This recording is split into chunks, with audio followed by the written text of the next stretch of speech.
Elle a joué aux côtés de Bogart, défié Howard Hughes et éclipsé Monroe à l'apogée de sa carrière.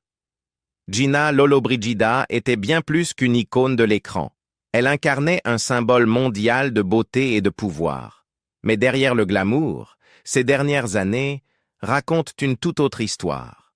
Presque aveugle, isolée dans une villa délabrée et prétendument manipulée par un homme de 40 ans, son cadet qui contrôlait sa fortune et sa vie. Son fils unique était tenu à l'écart. Des millions ont disparu. Et ces derniers mots, « j'ai tout fait de travers », ont laissé derrière eux plus de questions que de réponses. Comment l'une des femmes les plus adulées au monde a-t-elle pu finir trahie, seule et ruinée? La vérité est plus tragique que quiconque ne l'avait imaginé. L'ascension de la Lollo. Gina Lollobrigida est née en 1927 à Subiaco, en Italie, deuxième de 4 filles dans une famille modeste. Après les ravages de la Seconde Guerre mondiale, elle s'installe avec sa famille à Rome, où elle étudie la sculpture et le chant, rêvant d'une vie dans l'opéra ou les arts, pas devant une caméra. Mais le destin en a décidé autrement. Après avoir terminé 3e au concours Miss Italie de 1947, Gina est entraînée dans le monde du mannequinat, puis rapidement dans celui du cinéma. « Je suis devenue actrice par erreur », confia-t-elle un jour à Parade. « Je voulais sculpter et chanter de l'opéra, mais ce sont les films qui ont fait vivre la famille. » Ses premiers rôles se situent dans le cinéma italien et français. Fan Fan la Tulipe, Pain, Amour et Fantaisie, La femme de Rome. Mais c'est Beat the Devil de John Huston, aux côtés d'Humphrey Bogart, qui la propulse sur la scène internationale. Bogart lança alors cette célèbre boutade. Elle fait passer Marilyn Monroe pour Shirley Temple. Howard Hughes tenta de l'attirer à Hollywood, la bombardant de contrats, d'essais caméra et de propositions de mariage. Elle signa un contrat de 7 ans uniquement pour échapper à son emprise, se fermant ainsi l'accès aux studios américains pendant près d'une décennie. Hughes ne lui pardonna jamais et ne la laissa jamais vraiment partir. Au milieu des années 1950, Gina Lollobrigida était devenue le sex symbol par excellence de l'Europe. Elle joua dans Notre-Dame de Paris, Trapèze et Salomon et La Reine de Saba. Ce dernier film fut marqué par la tragédie. Son partenaire Tyrone Power s'effondra et mourut en plein tournage, obligeant Yul Brynner à le remplacer. Sa réputation mêlait élégance et autorité. Les réalisateurs la redoutaient, le public l'adorait. Elle était connue non seulement pour sa beauté, 91-156-89 cm à son apogée, mais aussi pour sa voix, son contrôle et son refus d'être façonnée. Dans La plus belle femme du monde, elle incarna la soprano Lina Cavalieri et chanta des airs d'opéra avec sa propre voix, formée au chant. Son apogée coïncida directement avec celle de Sophia Loren et leur rivalité devint l'un des récits médiatiques les plus durables du cinéma européen d'après-guerre. Cette querelle fut souvent alimentée par la presse italienne et internationale tout au long des années 1950 et 1960. Les deux actrices étaient brunes, voluptueuses et profondément associées à l'idée de la féminité italienne. Mais leurs images étaient soigneusement construites de manière opposée. Loren était souvent choisie pour des rôles terriens, sensuels et maternels. La présence à l'écran de Lollobrigida penchait vers l'élégance, le raffinement et un glamour aristocratique. Leur rivalité s'intensifia par des pics personnels et des déclarations publiques indirectes. Dans plusieurs interviews, Loren aurait raillé la silhouette et l'âge de Lollobrigida. Une remarque largement citée lui attribue l'idée qu'elle avait plus à montrer que Gina, une allusion à peine voilée à la poitrine. En retour, Lollobrigida déclara à Vanity Fair en 2015 « Sophia Loren a commencé cette querelle, pas moi. Je n'ai jamais vu cela comme une rivalité. Je trouvais ça vraiment ennuyeux. » La querelle ne se limita pas aux mots. Les choix de casting se résumaient souvent à un duel entre les deux femmes. Loren obtint le rôle principal dans Lady L après que Lollobrigida l'aurait refusé en raison de désaccords avec le réalisateur George Cukor. Les producteurs les montaient parfois l'une contre l'autre lors des négociations, utilisant la disponibilité de l'une pour faire pression sur l'autre afin qu'elle signe ou baisse son cachet. Au-delà du cinéma, leur rivalité s'étendit à la diplomatie, aux événements mondains et aux contrats de mode. Lorraine, mariée au producteur Carlo Ponti, apparaissait fréquemment lors de galas internationaux représentant l'Italie. Lollobrigida, célibataire et gérée de manière indépendante, était perçue comme plus avant-gardiste et cosmopolite. Les médias présentèrent leur opposition comme une bataille symbolique pour déterminer qui incarnait le mieux la femme italienne de l'après-guerre. Au début des années 1970, l'industrie cinématographique internationale, qui avait autrefois tourné autour de Gina Lollobrigida, n'avait plus besoin d'elle de la même manière. Le déclin ne fut ni brutal ni spectaculaire, mais structurel. Les studios se tournaient vers des actrices plus jeunes, le réalisme du nouvel Hollywood et de nouveaux archétypes féminins. Les rôles pour les femmes de plus de 40 ans, surtout celles qui refusaient d'incarner des mères ou des caricatures, se faisaient rares. Lollobrigida ne disparut pas dans le silence. Elle fut progressivement écartée. Elle redirigea alors son énergie créative vers la photographie et la sculpture, discipline qu'elle avait étudiée bien avant le cinéma. Entre 1972 et 1994, elle publia 6 livres de photographie, dont Italia Mia, et accéda à des personnalités que peu de journalistes pouvaient approcher. Elle photographia Audrey Hepburn, Paul Newman, Salvador Dali, Henry Kissinger, Ella Fitzgerald et l'équipe nationale allemande de football. En 1974, elle passa près de 2 semaines avec Fidel Castro, réalisant une interview et une série de photos exclusives diffusées dans le monde entier. Salué comme un exploit journalistique, ce projet marqua aussi sa sortie définitive du cinéma grand public, une reconnaissance implicite que sa carrière d'actrice était terminée. Professionnellement, elle est restée active. Institutionnellement, elle demeurait respectée. Mais sur le plan émotionnel, le basculement fut dévastateur. Le métier d'actrice n'avait jamais été son rêve initial, et pourtant, il avait défini son identité pendant près de 3 décennies. La perte de cette tribune laissa un vide.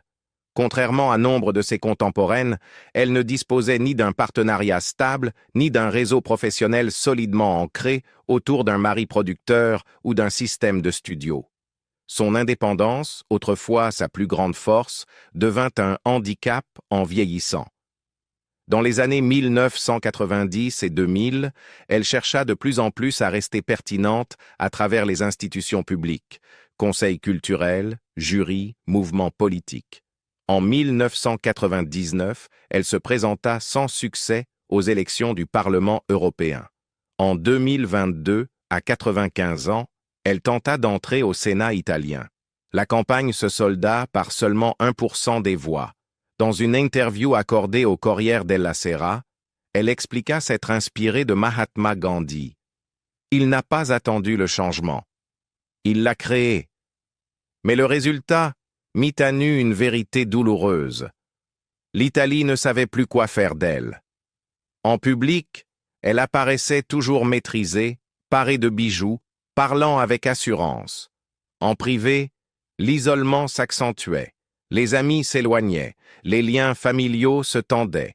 Après 2009, elle cessa presque entièrement de recevoir des visiteurs à son domicile. Son univers se réduisit à un cercle restreint d'aides et d'intermédiaires qui contrôlaient l'accès, les agendas et, à terme, les finances. Sa célébrité l'avait autrefois protégée. Désormais, elle se retournait contre elle. On la croyait forte, capable, intouchable.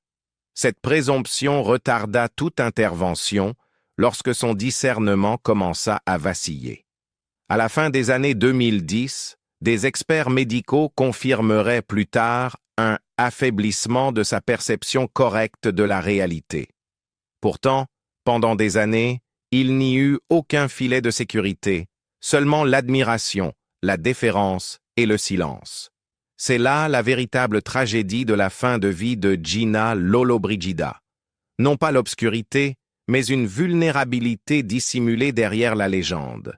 Le monde voyait encore une diva. Ce qu'il ne voyait pas, c'était une femme vieillissant seule, de plus en plus dépendante, et devenant silencieusement une cible. Amour, trahison et le faux mariage. En janvier 1949, Gina Lollobrigida épousa Milko Škofić, un médecin slovène.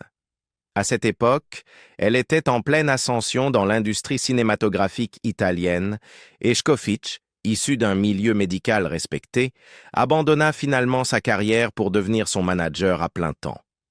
Cette décision marqua un tournant. Tandis que l'image publique de Gina était celle d'une femme indépendante et glamour, sa vie privée était entièrement administrée par son mari. Leur mariage, qui dura 22 ans, donna naissance à un enfant, Andrea Milko Škofić Jr., né le 28 juillet 1957. Si Škofić contribua à développer sa carrière à l'international, notamment durant leur séjour au Canada au début des années 1960, la pression liée à son image publique et à des exigences professionnelles incessantes finit par fissurer le couple. Ils divorcèrent en 1971. Gina ne se remaria jamais, mais rechercha souvent l'attention et la compagnie d'hommes plus jeunes. Ces relations furent régulièrement scrutées par la presse, mais aucune ne suscita autant de controverses que celle avec l'homme d'affaires espagnol Javier Rigo y Rafols. Rigo, de 34 ans son cadet, aurait rencontré Lollobrigida en 1984 lors d'une soirée à Monte-Carlo. Pendant plus de 20 ans, il fut vu à ses côtés lors d'événements publics, décrit tour à tour comme son compagnon, son porte-parole, ou son partenaire sentimental. En octobre 2006, à l'âge de 79 ans, Gina annonça à Hola qu'ils étaient les fiancés. L'annonce déclencha une couverture médiatique internationale immédiate, en grande partie en raison de leurs différences d'âge frappantes. 2 mois plus tard, en décembre, les fiançailles furent rompues. Les communiqués officiels invoquèrent l'intrusion de la presse, mais des doutes sur les intentions de Rigo circulaient déjà dans les chroniques mondaines italiennes et espagnoles. En 2013, un développement stupéfiant émergea. Gina découvrit, semble-t-il, en consultant des documents juridiques en ligne, qu'elle était enregistrée comme ayant épousé Rigo lors d'une cérémonie civile à Barcelone. Selon elle, ce mariage avait eu lieu sans sa présence ni sa connaissance. Rigo aurait utilisé une femme se faisant passer pour elle afin de procéder à la cérémonie en Espagne. Un acte que Gina qualifia de « mascarade destinée à lui donner un droit légal sur mon héritage ». Elle l'accusa de l'avoir auparavant manipulée pour qu'elle signe une procuration, sous prétexte de formalités professionnelles courantes. Ne maîtrisant pas l'espagnol, elle affirma ne pas avoir compris la portée réelle des documents qu'elle signait. Devant les tribunaux, Lollobrigida déposa plainte pour fraude et faux, qualifiant l'épreuve de « trahison la plus sordide de toute ma vie ». Rigo, de son côté, soutint que Gina avait consenti à un mariage par procuration en utilisant précisément la procuration qu'elle lui avait accordée. Il produisit des témoins et des documents à l'appui de sa version, dont le prêtre officiant et le notaire. L'affaire s'éternisa pendant des années et en mars 2017, Gina perdit sa bataille judiciaire devant la justice espagnole. Malgré cette décision, elle jura de faire appel. En 2019, avec le consentement du pape François, la rote romaine, la plus haute instance judiciaire de l'Église catholique, prononça l'annulation formelle du mariage. Si cette décision n'eut aucun effet juridique direct en droit civil espagnol, elle revêtit une importance symbolique majeure pour Gina, qui s'était battue pendant des années pour laver son honneur. Mais le mal était fait. L'humiliation publique, l'épuisement émotionnel et les conséquences financières étaient irréversibles. Mais le scandale Rigo n'était qu'un prélude. Au cours de la décennie suivante, Gina allait faire face à une trahison encore plus profonde. Une trahison qui ne se contenterait pas de l'humilier publiquement, mais qui la priverait de sa maison, de sa fortune et finalement de tout contrôle sur sa propre vie, l'assistant qui a tout pris. Dans la phase finale de sa vie, Gina Lollobrigida se retira presque totalement de la sphère publique. Après 2009, elle apparut rarement lors d'événements et cessa de recevoir la plupart des visiteurs dans sa résidence de la Via Appia Antica, un quartier historique de Rome où elle possédait une grande villa rose. Les dossiers médicaux et les conclusions judiciaires ultérieures indiquent qu'à cette époque, elle souffrait d'une déficience visuelle sévère, d'une grande fragilité physique et d'un déclin mesurable de sa capacité à évaluer correctement les situations et les personnes qui l'entouraient. Bien qu'elle n'ait jamais été déclarée légalement incapable sur le plan mental, des experts décrivirent plus tard son état comme une situation de vulnérabilité objective et de perception affaiblie de la réalité. C'est dans ce contexte qu'Andrea Piazzolla entra dans sa vie en 2009, d'abord comme assistant personnel. Il avait plus de 40 ans de moins qu'elle et ne possédait aucune expérience préalable en gestion financière, en droit ou en administration patrimoniale. Pourtant, en quelques années, il devint son principal intermédiaire avec le monde extérieur. Des documents judiciaires montrent que Piazzolla assuma progressivement la responsabilité de l'agenda quotidien de Gina, de sa correspondance, de la gestion de ses propriétés et de ses opérations financières.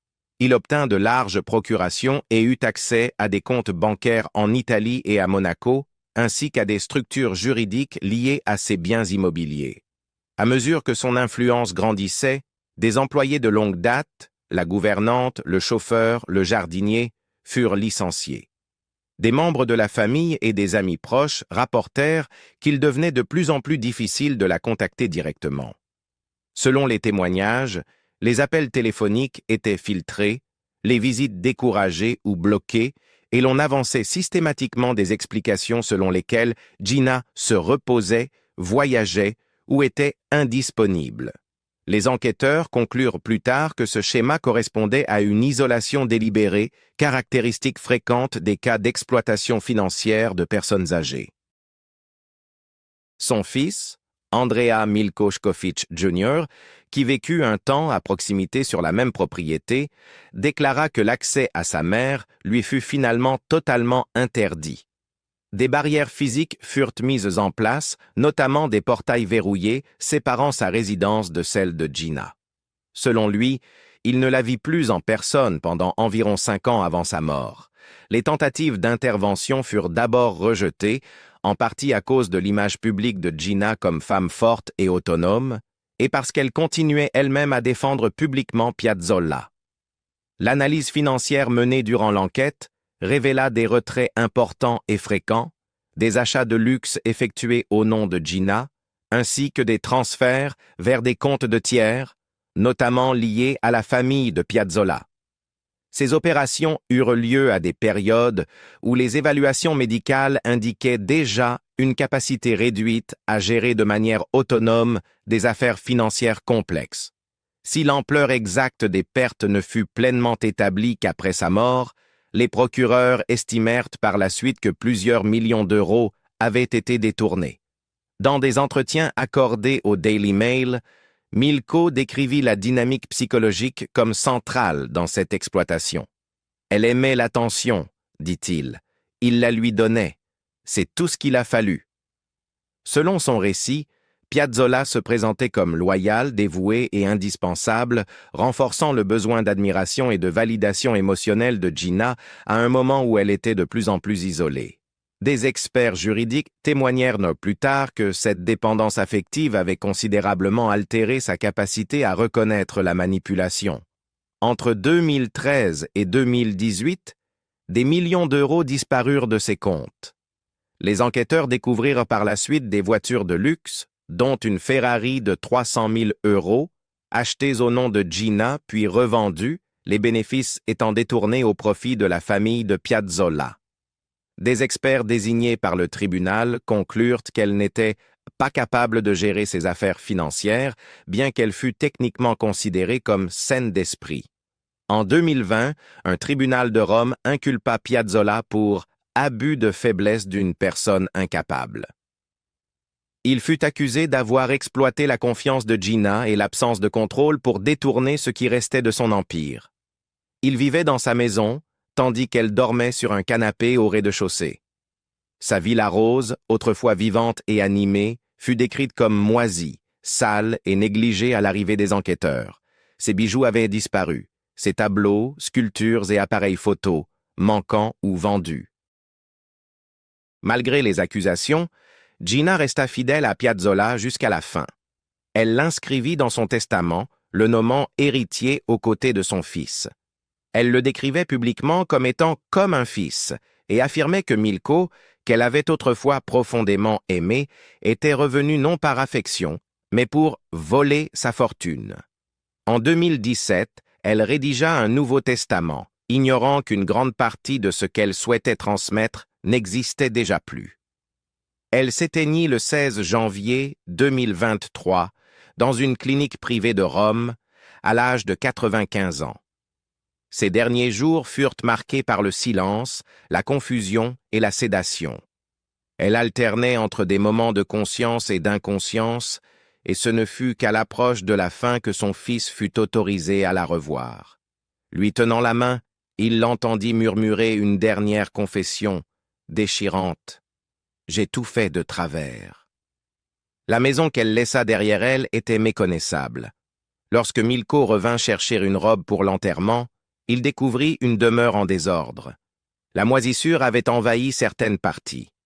L'atelier où elle avait autrefois sculpté était vide. La table où elle dessinait avait été débarrassée.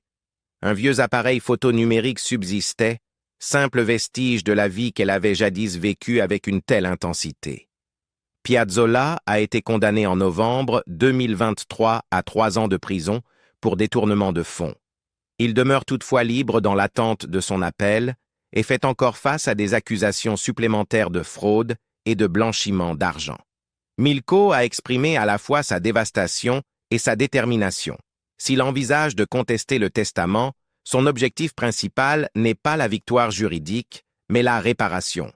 Il projette de créer une fondation au nom de Gina Lollobrigida afin de soutenir de jeunes artistes dans les disciplines qu'elle chérissait, le cinéma, la sculpture et la photographie.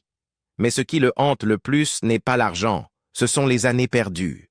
Les années durant lesquelles sa mère a cru au mensonge d'un homme plus jeune qui a manipulé son besoin d'admiration et sa confiance.